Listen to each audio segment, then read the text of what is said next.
magpakulo tayo ng pork chop. Pero bago natin pakuluan, i-share muna natin dito matanggal ang langsa.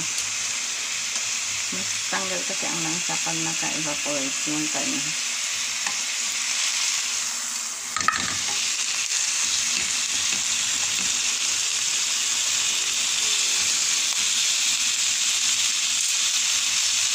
May effect po siya guys ha. Medyo malambot na, medyo may pagka-konting firm. Kasi compact na siya guys na dito siya sa lakas na apoy. So kung gusto mo na lang super soft, direkta mo na lang siya dito sa tubig. Pero ayoko na ganun. So sa ulit na natin ito sa pressure cooker. Lagay na natin ito sa pressure cooker. Ngayon mag-isa tayo ng bawang sibuyas loya. Ayan, bawang sibuyas loya. So ililipat din natin ito dyan sa kabila. Kasi kailangan mag-isa ito ng konti. Wait lang guys, parang ako na mag-isa.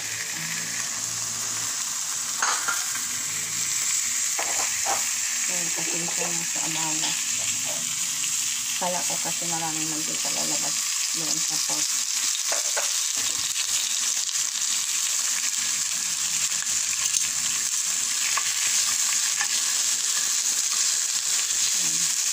Kaya lang mabangan ng konti. Isa natin.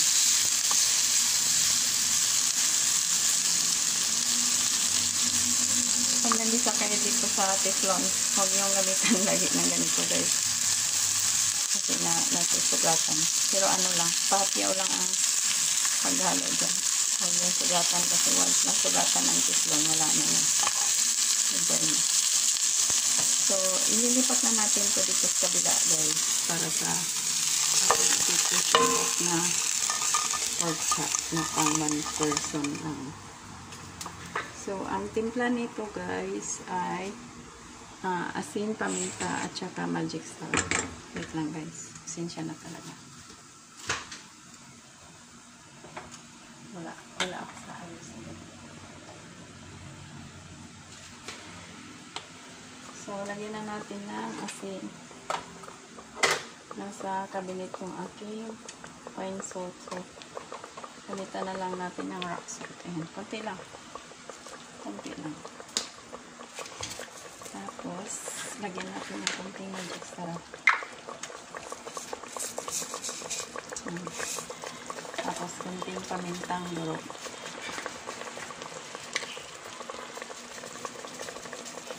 Pamintang durog guys.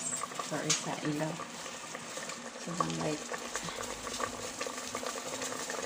Tapos laurel ulit. Yung dahon ng laurel. Siya na talaga guys, wala ko sa ayos. Kasi pag-alagaan na lang ako pag mag-video. Hindi ako ganado, hindi ako mag-video talaga kahit ano pang luto. Minsan nga nung Pasko guys, ang dami kong minuto, wala akong gano'n mag-video. Kaya pag napalampas mo na yung panahon, wala na yung mabalik yun. Ano yun, mga soups naman yun na may ham. Wala na tayong ham na gano'n yung mamahalin na may bones. Wala na. Tapos may ano yun, may milk at saka spinach. Yung bagyo spinach. So kung makaluto man ako nung matagal pa. So that's it guys. Bali tatakpan ko to kasi i-pressure cook natin. Tapos mamaya, i-prito ulit para may lasa na. So that's it guys. Thank you so much for watching.